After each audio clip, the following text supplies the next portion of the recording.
Hello everybody, welcome to my channel. I'm Daniel. Today we'll build sign up form or create account form. Here you can see this is our form. We'll create this create account form with HTML and CSS. Now I gave required attribute to all input controls. That's why when we click without giving any value, they show some message. Let's go and build this one. I'm in Visual Studio Code Editor. I've created two files, index.html and style.css. Both are empty now. First we'll write HTML. Go to index.html. Here, use exclamation mark and hit enter, which gives basic markup. Here, change title to later link CSS file. Link : CSS, which gives this style.css. Again, our file also style.css. Now, inside body tag, I'll create a main with class name also main. These are semantic tags, okay? Now, inside this, we'll create a container. Inside this container, we'll create our form title. For that, use h2. Later, we'll create our form with class name, sign up form. If we want to send our data to server or another page, we need to provide here URL. In this, we are not sending it, we are just designing it, so remove this one. Inside this form, we'll create input controls for username, email, password and confirm password. First, I'll create some comments here. First, we'll create input type text for username. For that, and a label also. And we'll put these two controls inside a div, okay?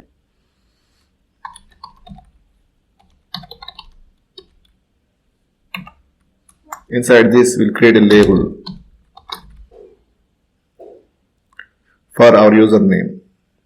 Leave this for a minute. Here, write username. Later, we'll create input type text. Okay, by default it is text, whether you say it or not here, whether you write it here or not. By default it is type text. Okay. Later we'll give ID user. Okay. Take this ID name and give it to for. Okay. User. Then these two are bound now. Okay. When you click on this label and this input control will be enabled. That's why we use labels. I mean, this is one of the reasons why we use label. Okay. Later, we'll provide a name attribute as well. In this project, we don't need it, but still, we'll provide it here. It is a good practice because when you click and submit your form to server, the input field value, I mean, this value will go only if it contains this name attribute. I'll show you how it goes. For example, if you give this value from your browser, you will go to server like this. Username equals to, let's say I gave Daniel is the username. Okay. If you don't provide this name attribute here, then this Daniel value will never go to server. Okay. I'll show you. Come here and right click and open with live server. See here, when I click on the label, this input field will get enabled. See, like this. Okay, now I give value Daniel. Go back to editor. Here you see the value Daniel will go to server when we click on submit button only if this input control has this name attribute. Okay, otherwise this Daniel value will be ignored. So we are not sending it, but it's a good practice to give name attribute. Later, we'll create another input group for our email. Inside this, we'll have label again. And here, we'll write email. Later, create input control. This time, not text, but email. And ID equals to email. Now give this ID value to for. and we'll provide name attribute as well. Name equals to email. Okay, now you see we are not writing any JavaScript code here, but still we can give some basic validation for this input controls like required. That means some value should be provided to this input field. Here see required is boolean value. Okay, that means if it appears here required, that means it is true. Required equals to true. If you want to give value to boolean values, basically the attribute name and value are both same. Like this we can give. Okay, but it's not necessary. So use required, and this one also will use required. Okay, now we'll create password.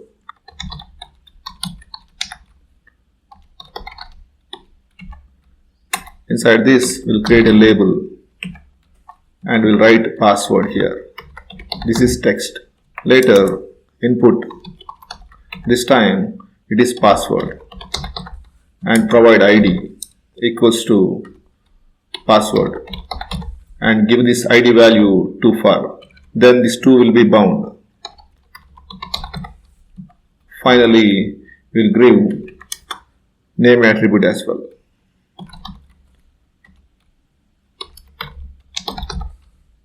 And finally one more control we need to write, that is confirm password.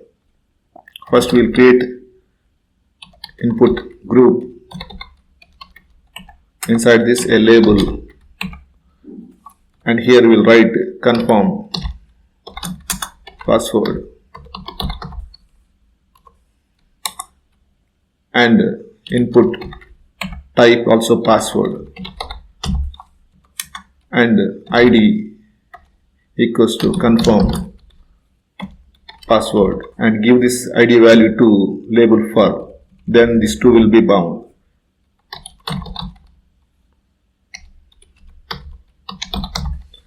Now finally we'll give name attribute as well. Password, and finally required. This one also required. Okay, I forgot to give it here. Here also this one also required. Without writing JavaScript, we can provide some validation for our form here. After this, and inside our form, we'll create a button to submit our form. You see, you can create buttons or you can declare button in two ways. Okay, one is input type submit. Submit means a type of button, or buttons are three types. Okay, I'll tell you one more time. You can create buttons, you can declare buttons two types. Okay, two ways. One is this one, input type submit. Submit is a type button. Okay, another way is use button element. Okay, here this one. Which one to use? You can use any of these two. Okay, here by default, if you don't provide anything, it is type submit. Okay, you don't need to provide this here. By default, it is submit. Okay, what we have another two types of buttons. I will tell you here. Another one is type is button, and this is a clickable button. That means you can write a callback method and you can react. That kind of button this one is. And another one is reset. This will do inside a form. When you click on this reset button, all form fields will get the default value when the page is loaded. That is the default values. Okay, that's why we use this one. Okay, now these three types of buttons you can create with input type submit button this way, reset also this way. Okay, both ways you can create, but the thing is, which one should you use is up to you. I always use button element because here you can provide almost any HTML element like div, image, whatever you like. Okay, but here in this button only you can provide text. Okay, submit is the text which appears upon on the top of our button, but here you can create another element or button, another element or paragraph, whatever you like. Okay, so I always use this one, and I'm giving here sub value submit, which appears on our button. Okay, the button type should be not reset, submit. Whatever way you declare your button, but type should be submit. Okay, I'm removing this one. And finally, the type you don't need to specify for this element. Okay, by default it is submit. That's it about our button. We can create buttons two ways, and buttons are three types. Okay, one is submit, another one is button, another one is reset. Save this file. Let's go and check inside our browser. See, this is our form. When I click confirm password, see, it's going to get enabled. This one. That's why we use labels. Now, let's go back to editor. Now we'll style our form. Okay, right click here and split right and click anywhere to enable this window and select CSS file. Now close this window, file window. For that, use Ctrl B to close or open both the same key. Ctrl B. Okay. Now we'll style our form. Before we write our CSS, I forgot to give class name to style our button. So I'll give it here now. Class submit button. So we can access inside our CSS and we can style this button. Save this one and go to CSS file. First I'll give some basic styles. Star means all elements.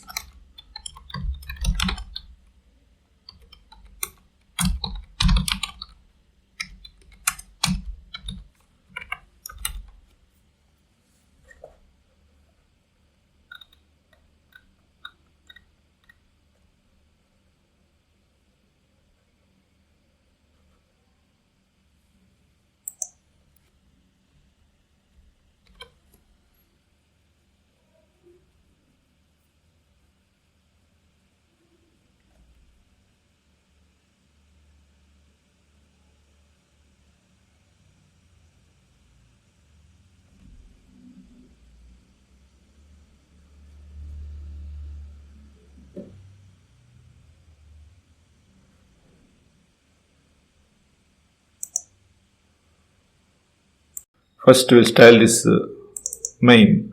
We gave class name also main. Okay, this one. We'll make this as a flex container. Then what will happen? All items inside this main, that means all direct child elements will become flex items. What we have inside this main? We have only one tag, that is container. Okay, this is direct child of this main, and this will become flex item inside this flex container. Now flex direction row. By default, flex direction is row, whether you write it here or not, but I am writing it for clarity. Now we'll give this main height to cover full viewport. For that, use 100 VH. It will stretch it to 100 viewport. Later, we'll give justify content to center.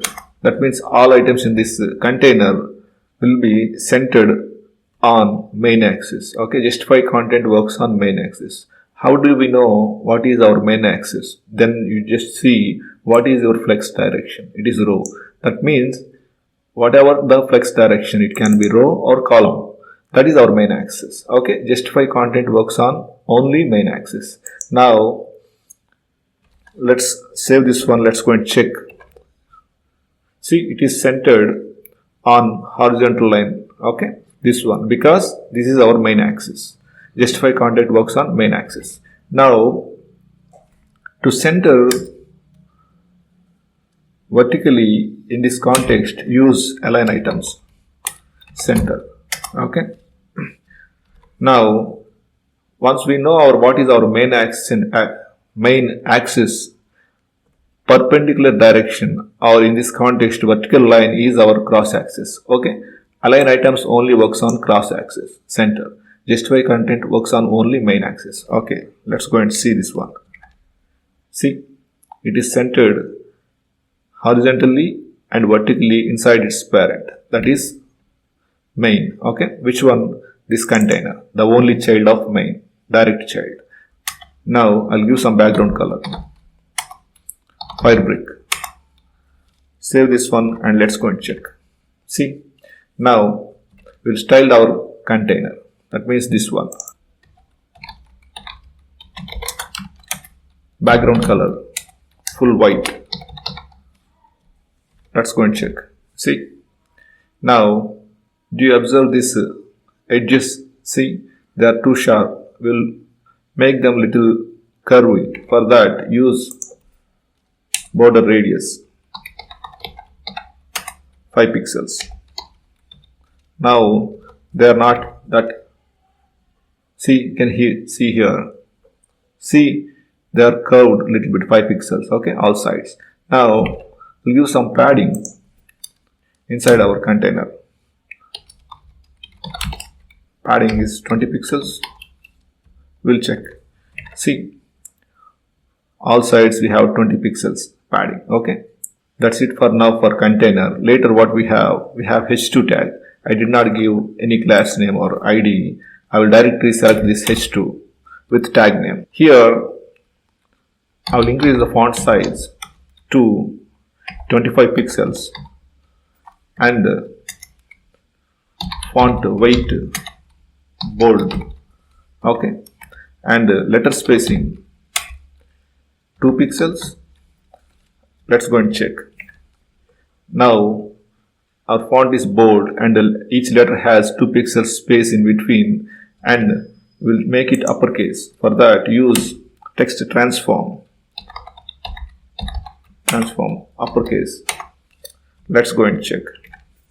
See, now we'll give some bottom margin bottom 15 pixels. Save this one. Let's check. See, now that's it for h2 tag. Later what we have, after this h2 we have sign up form. I think we don't need to style this one. Okay, leave this one for later. Later we have divs with input group. See, we have 4 input groups. We'll style these ones. I'll give margin bottom 15 pixels for each input group. Okay, let's go and check. See, we got some margin. Later, inside these input groups, we have, you can observe here, one label and one input. Okay, these are controls. Now, I did not give any class name or any IDs to this label and inputs. Okay, we'll directly select with tag names. You see, this label, here you'll see, this label and input controls are inline controls, inline elements. That means they can sit after each element if there is a space. Okay, here this is a label, there is a space, so this one occupied, this input control. But we don't want that. We want label to be occupied full horizontal line. For that, label and display block. Okay, even though block elements have space next to it, they don't allow any other element to be placed here. Okay, you can observe here. Now label, what we'll do, we'll give font size 16 pixels and font weight bold and letter spacing 1 pixels for each letter. Let's go and check. And one more thing, text transform uppercase. Okay, for all labels inside our form. See, username, email, password, confirm password. It is too big. This will change it. 16 pixels font size. Let's give 14 pixels. I think 14 pixels is too small. somewhere something happened. Let me check the font page size. Okay, that's why it is looking too big. I'll change it to 100. See, for now we'll increase it. We can see it clearly. Okay, leave it like that. Later we have input control. See, for all here and here and here. We'll style these ones. And we did not give any class or ID. Directly we'll select this with tag name input and width 100%. 100% means whatever the width its parents contain, this input will occupy. Okay, let's go and check. See, here it occupied full width. Okay, now I will increase the container size. Okay, this one width, which contains all our elements, 400 pixels. Okay, let's go and check now. See, now it looks okay. Username, yeah. Now for inputs we'll give some padding all sides 10 pixels, and font size 16 or 18 pixels, and font weight bold, so user can see properly when they are giving input. Okay, now just give some input here. See, it's bold. Now one thing I want to do, I want to give some margin to this label. Okay, for that go to label here and write margin bottom 5 pixels. Save it. Let's go and check. See, now it seems okay to me. The thing is, I don't think 14 pixels is the right size for this label. We'll increase it to 16. Okay, save it. Let's go and check. Now it seems okay. Now finally we need to style our button. We gave class name submit button. Here I'll give width 100%. That means it will occupy its parents full width. Okay, let's go and check this one. See, it occupied full width of its parent.